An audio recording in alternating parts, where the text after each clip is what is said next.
नमस्कार दोस्तों, कैसे हैं आप सभी। 69th एपिसोड में आपका स्वागत है। डॉक्टर खजुमल जेठानंद भोजवानी अजमेर। यह मेरा सौभाग्य है जो संत स्वामी लीलाशाह महाराज जी से मेरी कई बार मुलाकात हुई थी। मुझे उनकी संगत से बहुत लाभ हुआ था। अगर उनके बारे में सब कुछ बयान किया जाए तो एक लंबी पुस्तक बन जाएगी, परंतु यहाँ सिर्फ कुछ थोड़ी बातों का जिक्र कर रहा हूँ। मैंने अपने जीवन में श्रीमद् भागवत गीता का काफी अभ्यास किया है, इसलिए उसका पूर्ण रहस्य प्राप्त करने के लिए स्वामी जी से समय समय पर उसे गूढ़ रहस्य के बारे में पूछता रहता था। वे मुझे ऐसे तो सरल भाव से समझाते थे कि सारी शंकाएं दूर हो जाती थी। पहला, एक बार अजमेर में स्वामी बोधराज साहब के मंदिर में मुझे स्वामी जी के दर्शन हुए। प्रवचन समाप्त होने के बाद मैंने स्वामी जी से पूछा कि भागवत गीता के शुरू में श्री कृष्ण ने अर्जुन से जो कुछ कहा है उसके विपरीत बयान गीता के 12वें अध्याय में दिया गया है। शुरू में अर्जुन को कहते हैं, मरण ए मारण जो शौक ना करे ज्ञानी, अमर सब्जी आत्मा पोय तो छो हैरानी, पैदा थी अचणो पवे वंजणो पवे त मरे, माया जो चकर डिसी थी तुझी दिल तचुरे, होडाह डिस भावर संदई तोसा लड़न तैयार, छो तो जुल्म हुनन चा भुलाया हिनवार, जे योद्धा डियन मान से ई पोय चवंदा, ता भजनो भजी व्यो तो के तुछ लेखिंदा, पोय तोते निंदा जी कंदा सबका, ए वीर अर्जुन अड़े जीण खां त बहदर मरण आहे, तुंहिंजा शत्रु पोइ तोते ई खिलंदा, अफसोस से तो लाए छा छा ना चवंदा। परंतु 12वें अध्याय में श्री कृष्ण ने कहा है, वेर भाव खा जो रहे थो परे, सबनी जो मित्र अभिमान, ममता बिना खिम्यावान, दयालु रहे जो सदा संतोषी, सुख दुख में जो आए हिक समान, शत्रु मित्र मान अपमान, थदी गर्मी सुख दुख सब में समान, भाव रखे थो रहे राजी सब में, निंदा उस्ततीय में भी साग्य रीत हले थो। यही मेरी शंका थी कि दोनों बयान एक दूसरे के विरुद्ध थे। इस पर स्वामी जी ने अपने मुखारबिंद से फरमाया कि 12वें अध्याय में भक्ति मार्ग वालों के लिए जो कहा गया है वह क्षत्रियों के लिए नहीं है। यदि क्षत्रिय उस पर अमल करेंगे तो देश की आजादी छिन जाएगी तथा अधर्मी हमला करना शुरू कर देंगे। देश की धन संपत्ति, साहित्य, स्त्रियों की लाज बचाना व धर्म की रक्षा करने जैसे कार्य बलवान क्षत्रिय ही कर सकते हैं। जो 6 प्रकार के आतताई हैं उनसे देश की हानि को बचाने के लिए श्री कृष्ण की नीति व राजनीति अपनाने की भारत को आवश्यकता है। जब तक वह नीति कायम रही तब तक भारत को भी नुकसान नहीं पहुंचा सका, भारत को कोई भी नुकसान नहीं पहुंचा सका।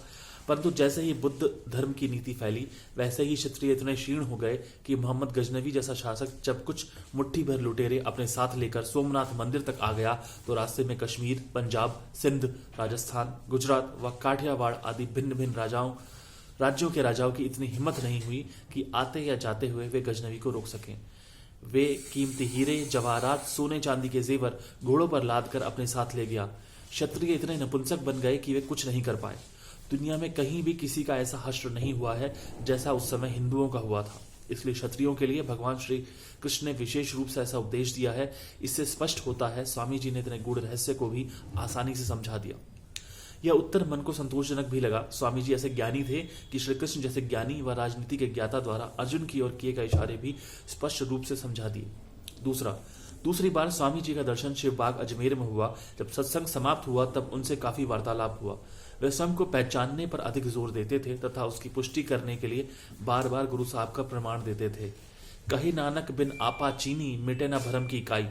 भरम गया तो भरम की प्राप्ति हो गई, मोह मिटा तो मोक्ष होगा, अविद्या का पर्दा हटा तो स्वयं को पहचान लोगे।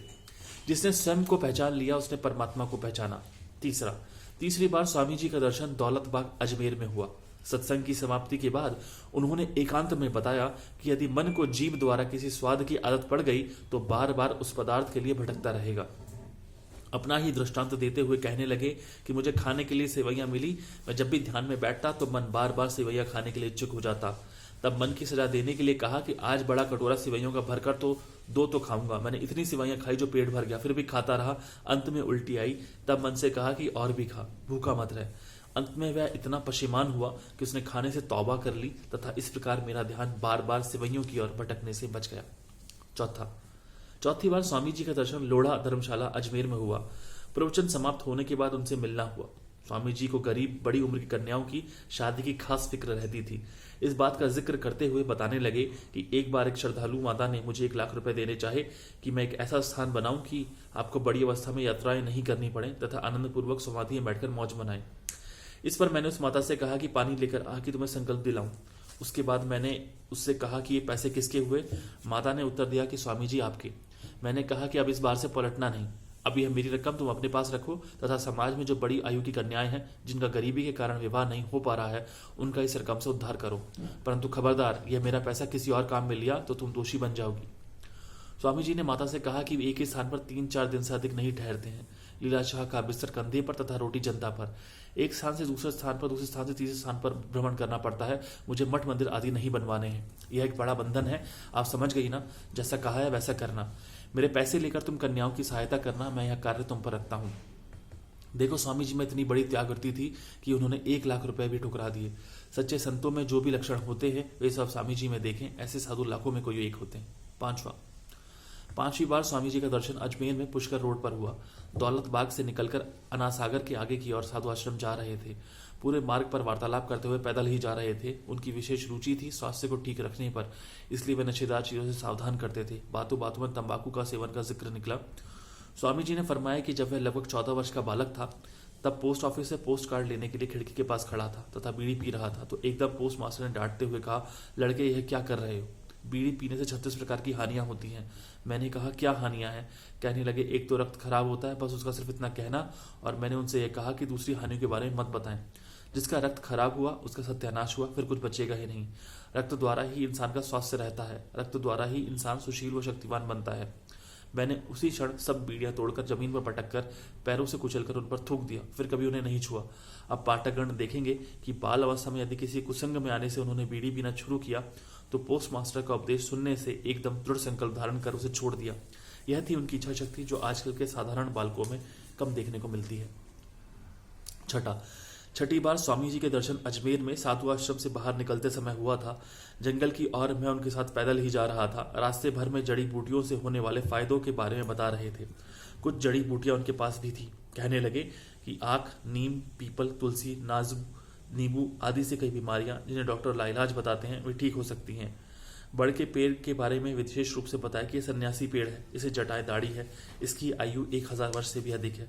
सर्दियों से ठंड नहीं पहुंचा सकती, गर्मियों से जला नहीं सकती और न ही तूफान उसकी जड़ें हिला सकता है। इसकी जड़ें जमीन में काफी गहरी दूर तक फैली होती हैं। ऐसे देवता स्वरूप गुणवान पेड़ का दूध लाभकारी है, बदन में ताकत प्रदान करता है तथा नई स्फूर्ति पैदा करता है। प्रातःकाल जल्दी सूर्य निकलने से पहले बताशे में इसकी कुछ बूंदें डालकर खानी चाहिए। 40 दिन तक इस्तेमाल करने से नज़ला अर्थात जुकाम हमेशा के लिए दूर हो जाता है तथा सारे विकार मिट जाते हैं। इस प्रकार प्रत्येक जड़ी बूटी का व्याख्यान ऐसे आसान और सुंदर तरीके से करते रहे जो मैंने अपने जीवन में कभी नहीं पढ़ा था। यह सब स्वामी जी अपने निजी अनुभव द्वारा कह रहे थे, कुदरती इलाज के तरीकों से। साथ यह भी बताया कि मरीज के स्वयं के पेशाब में कई बीमारियों को दूर करने की शक्ति होती है। यह बाहर अथवा अंदर 2 प्रकार के इस्तेमाल करना लाभकारी होता है तथा कई इलाजों में यह बेहद महत्वपूर्ण साबित हुआ है। उनका मूल मंत्र हरिओम तत्सत सबके सामने सार्वजनिक था। ऐसे संत के आगे श्रद्धा से मैं शीश झुकाता हूँ। धन्यवाद।